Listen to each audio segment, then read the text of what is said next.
was in fact the top 0.1% that grabbed the lion's share and the top 0.01% that took most of the cake. You have to look at this also in a worldwide process, as I was saying. James Galbraith, son of John, put this very beautifully in a paper called The Perfect Crime, Inequality in the Age of Globalization. It's his word, not mine. I very rarely use that word, but his paper is called The Perfect Crime, Inequality in the Age of Globalization. Why does he call it the perfect crime, and what are the three processes that he locates? One, in the present day, all successes are global, all failures are national. Any country does well, it's because of globalization. Any country fails, the failure is national, it's never global. Second, you can't pin down the criminal. It's too complex, it's too vast, it's too convoluted.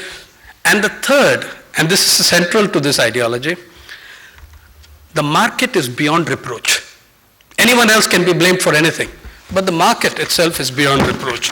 Actually, if you look at Mumbai, if you live in Mumbai as I do, you will realize very soon that the invisible hand of the market is actually a very identifiable bunch of very grubby paws. And it's anything but invisible. But these are part of the thing. So what has been the outcome of these processes in India? Today, we rank fourth. I was telling you about my favorite reading and surfing. In my favorites list on my Internet Explorer column, the first bookmark is for ForbesBillionaires.com. It's my favorite reading. It's very cheerful. You mark the march of India in Forbes. What does ForbesBillionaires.com tell you? India now ranks fourth in the world in dollar billionaires. We have more than any country in the world except United States, Germany, and Russia. Japan, forget it. I mean, they're way behind. Not only do we have 12 billionaires more than Japan, the net asset worth of our billionaires is 3 times that of the net asset worth of the Japanese billionaires. Though we outnumber them only by 12, our wealth is far more. Of these 4 top nations, we are fourth in the number of billionaires, but I believe my own inclination is that when the March new report of Forbes come, we will be number 3, maybe 2. But in net asset worth, we are number 2 in the world, second only to the United States in billionaire wealth. On the other hand, coming back to the reports that were released, the United Nations Human Development Report 2007 tells us that we have fallen further in human development ranking. We were 124th a few years ago. We fell to 126th the year before last. We are now 128th in human development. What does it mean to be 128th in human development? It means we are behind.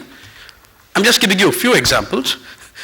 It would have to be a few examples, otherwise I'd have to read out a list of 127. So we are behind El Salvador, which is in fact 25 positions ahead of us. El Salvador is a country which had civil war for 16 years, almost 2 decades. We are behind Bolivia, which is the poorest nation in Latin America. It is 11 places ahead of us in the Human Development Report.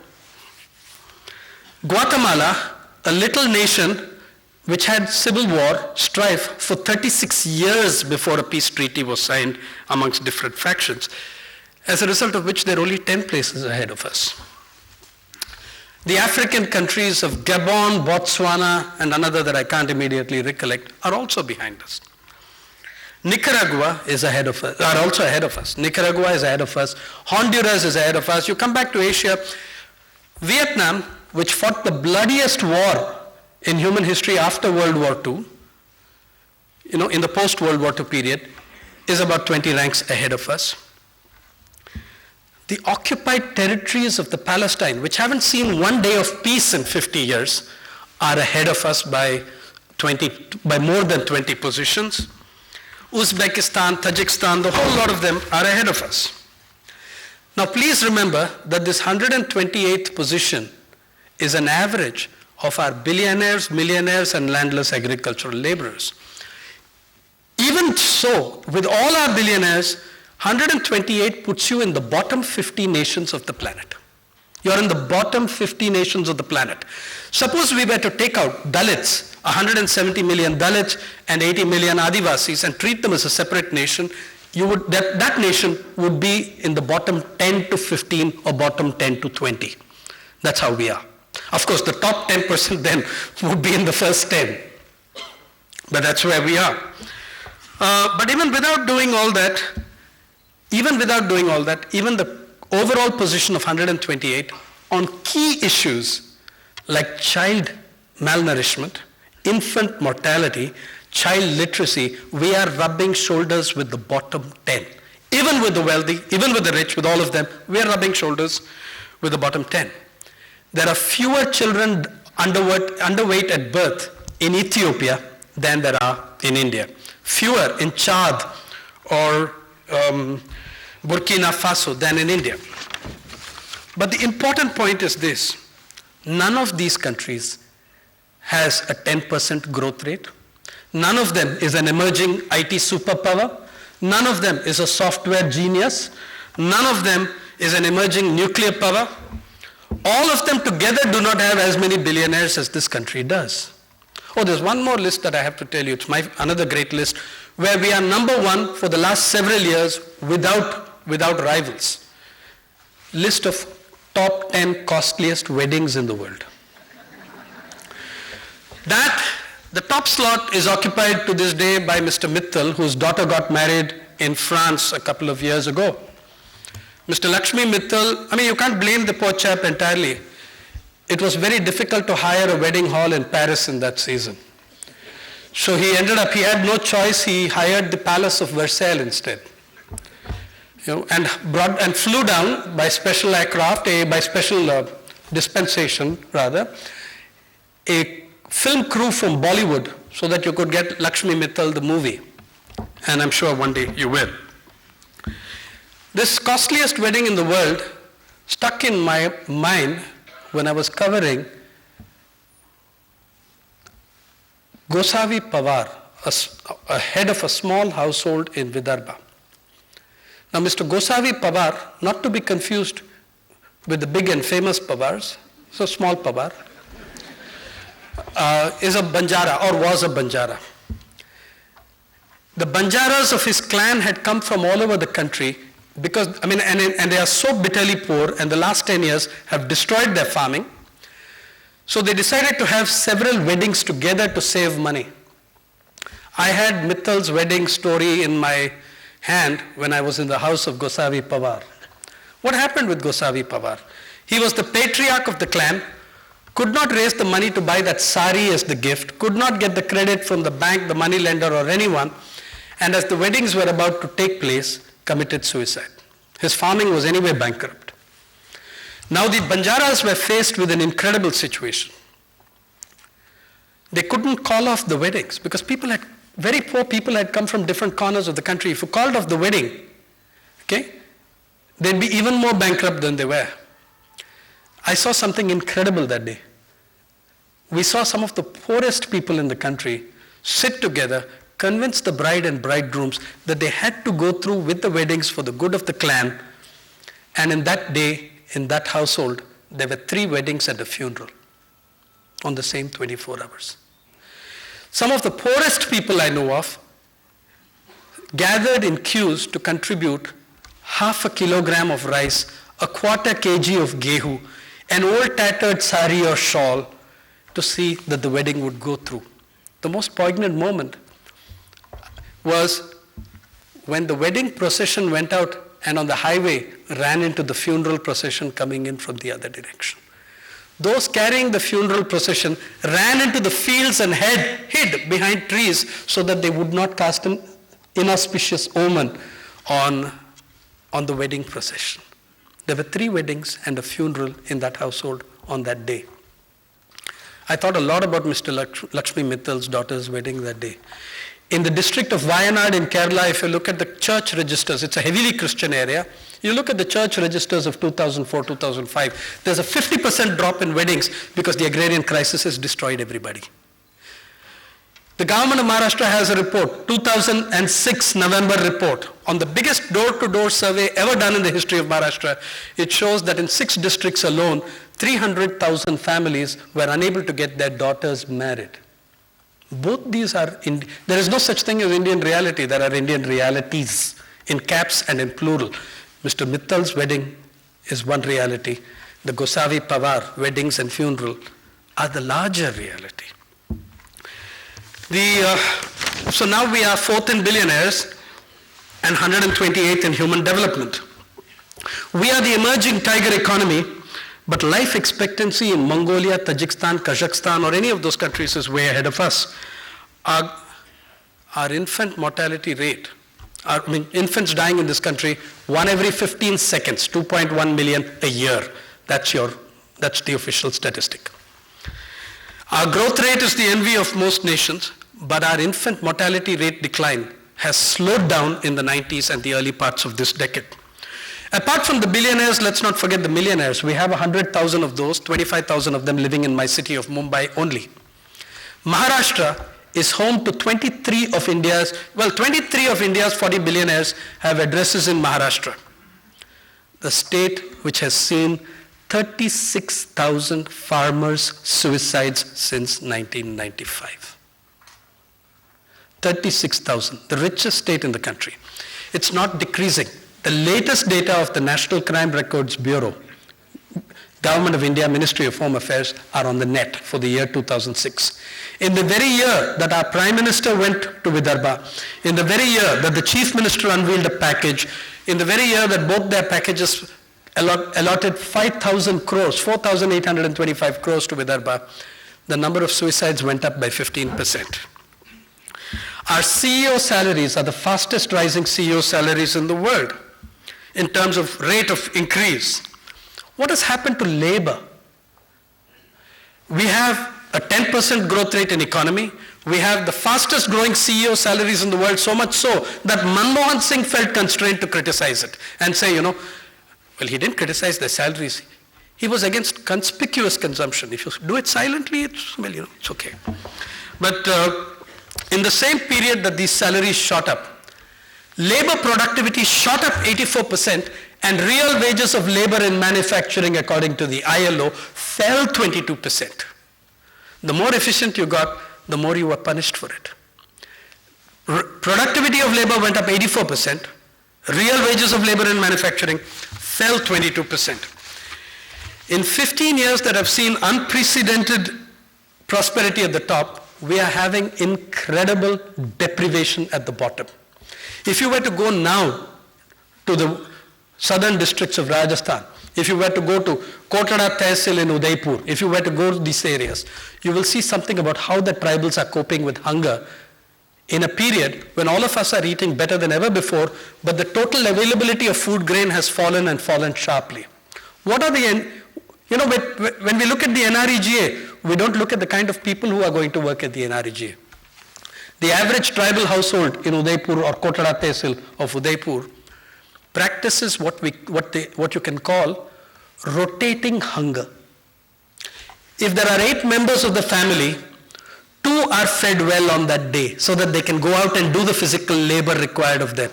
Because otherwise it's very hard to go and work and do 45 cubic feet of digging as is required by you. So the rest of the family more or less starves itself that day, while 2 members eat better so that they have the physical strength to work on the government work site. It is something that I never dreamed of existed until I actually stayed with these families. They were rotating their hunger. Okay?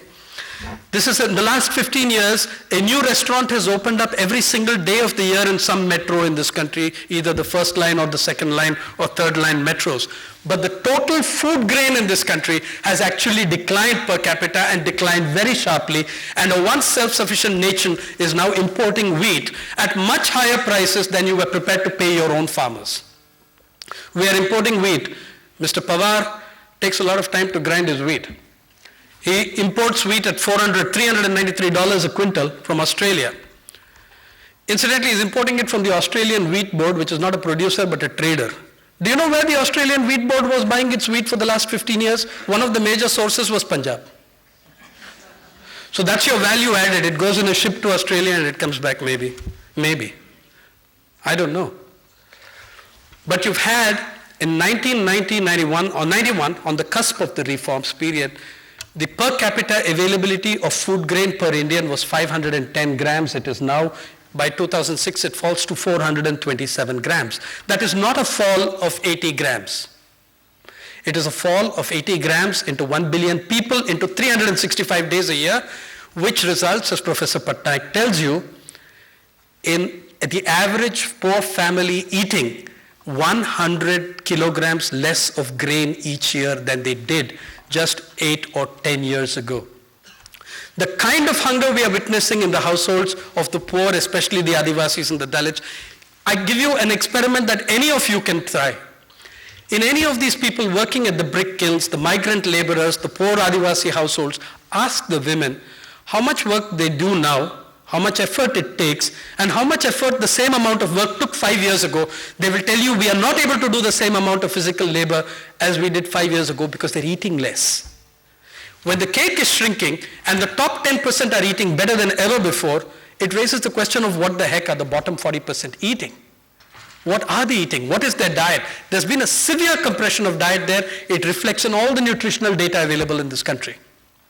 You know, there's a question of our own thinking. Do we want to see this happen? Incidentally, successive governments have followed exactly the same practices. In 2002-03, the then NDA government exported 20 million tons of grain from a starving country on the claim that we were having huge surpluses. We exported that grain at cheaper prices than that at which we sell it to our own poor people. Okay? And we exported that grain to Europe, not because Europe was going to eat BPL grain in India, but because European cattle were going to use that grain. As Vijay Javandia, Vidarbha's leading intellectual, put it, when asked by a young journalist, Mr. Javandia, what is the dream of the Indian farmer? He said, you know, if you look at the subsidies there, the average cow gets a subsidy of $3 a day, which is 2.5 times your NREGA minimum wage. Okay? Then, we were subsidizing that cow further by giving it grain at prices lower than we were giving it to BPL people in our own country. So when Vijay Javandia was asked, Javandia Sahab, what is the dream of the Indian farmer? He said the dream of the Indian farmer is to be born a European cow.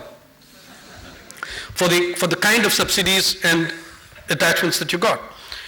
Indebtedness amongst the poor in this country has doubled in a decade. If you look at the households that are indebted across the country and you look at the suicides map, they fit like hand and glove. Andhra Pradesh, 82% of all farm households in debt. Karnataka, 62% of all farm households in debt.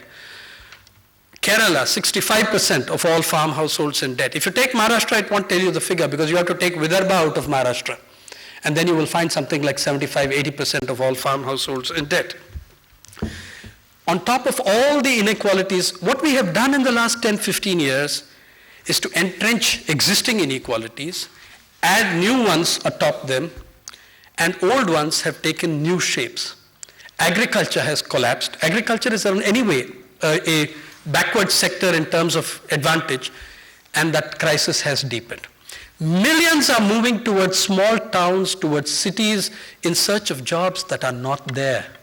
The migrations are not so easily captured by a machinery that does not have any definition that includes short-term migrants or circular migration. But you can look at it yourselves very simply. The number of buses between the poorest district of Andhra Pradesh, Mehboob Nagar, and Mumbai was 1 a week in 1993. It was 42 a week in 2003. If you look at Wayanad in Kerala, the richest district in Kerala at one time, earning 1,800 crores in foreign exchange, number of buses to Kutta and Coorg, 0, 1992-97. Number of buses in 2005, 24 trips a day across the border because of migrants going out looking desperately for work, any work, and that's why the NREGA is a very, very, very extremely important program for poor people with all its problems. Third, this hunger has deepened so much that if you look at the global hunger index, we rank 4th in the billionaires, we're 94th in global hunger index. We are below Zimbabwe, which is 93. That's the latest index of 2007. In the Global Hunger Management Index, Ethiopia fares better than India. They've done better. Now, let's look at it in terms of income. You've looked at it in terms of food. On the one hand, you have the billionaires accumulating 251,000 crores in 3 months. What has happened to farm incomes? The monthly per capita expenditure of farm households in this country is 503 rupees. That's it. Big jamindars, small farmers, everybody, the average of that is 503. 80% of which goes on food, fuel, clothing, and footwear, which leaves 34 rupees a month for health, which is twice what we spend on education. We have created in these 15 years the 5th most privatized health system in the world, and the result is that 200 million Indians no longer seek medical treatment of any kind, whether allopathy or homeopathy. They simply cannot afford it. Another experience that my friend Narasimha Reddy of Eenadu newspaper and I had, when we entered, we were in Nallamada in Anantapur district, when a guy tried to commit suicide and was saved by his vigilant friends who rushed him to a hospital. They came running from 2 kilometers from the fields, took him to a hospital, saved his life. When we arrived at the hospital 4 days later, he was bitterly and foully abusing the friends who had saved his life.